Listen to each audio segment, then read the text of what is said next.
全球最贵城市的铁皮之谜，新加坡拥车证飙升至12万，买车难如登天。在全球最贵城市之一的新加坡，买车几乎成了一场奢侈的冒险。这里的铁皮，也就是拥车证 COE 的价格，已经飙升到12万新元。这是一个让买车比买房还难的地方，一个让人又爱又恨的奇迹型城市。在这里，华丽的豪车和秩序井然的地铁共同构成了一幅奇妙的城市交通景象。为什么新加坡的车牌会贵得离谱？而它究竟是如何实现传说中的不堵车奇迹？这一切背后藏着一个深刻的谜团。刚刚结束的一轮拍卖让全球买车难的标杆再次拉高。最新数据显示，中小型车组牌价突破 10.45 万新元，大型豪车组更是飙升到创纪录的 12.44 万新元，而公开组更是高达 12.5 万新元。你知道这是什么概念吗？对比一下，澳大利亚悉尼的车牌费用最多几百澳元，美国洛杉矶从没听说车牌还要竞拍，而中国的普通车牌，一线城市像上海最贵也不过10几万人民币，而新加坡直接用铁皮把价格拉到了一线豪车的水平。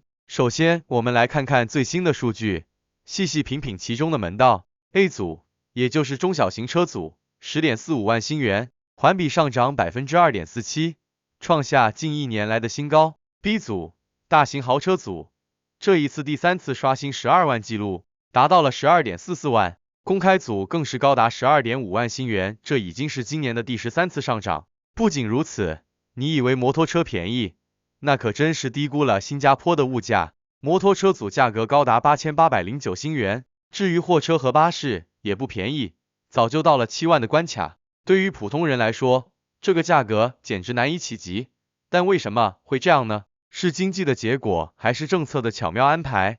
我们接着往下看，其实把车牌变得这么贵，完全是新加坡政府的一项精密设计。毕竟，新加坡是一个地少人多的岛国，国土面积仅为719平方公里，却住着约590万人，人口密度达到了每平方公里8000人，比北京还要高出近6倍。这样的环境，不堵车简直是个奇迹。而这个奇迹的核心，就是这张铁皮拥车证。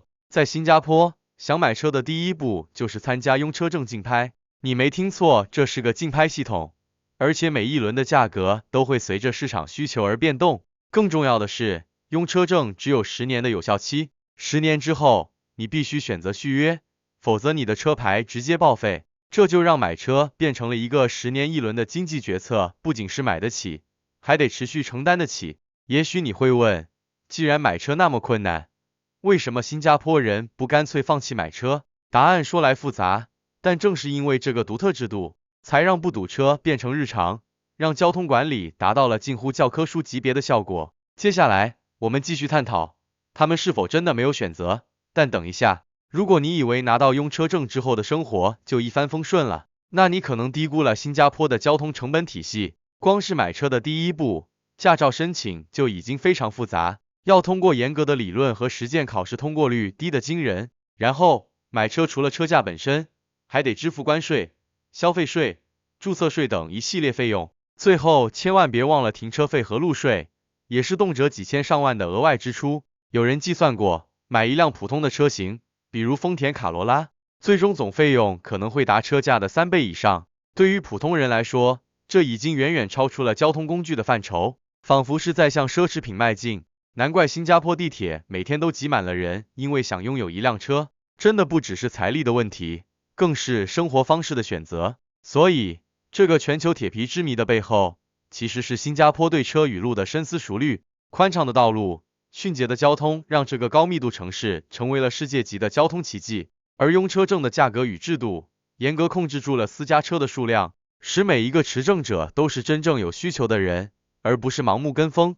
从某种角度来看，这是智慧的交通规控，但对于普通民众来说，这无疑是一种生活上的限制。新加坡政策的成功与挑战并存，也难免让人想问，这种方法真的适用于其他国家吗？又是否值得推广呢？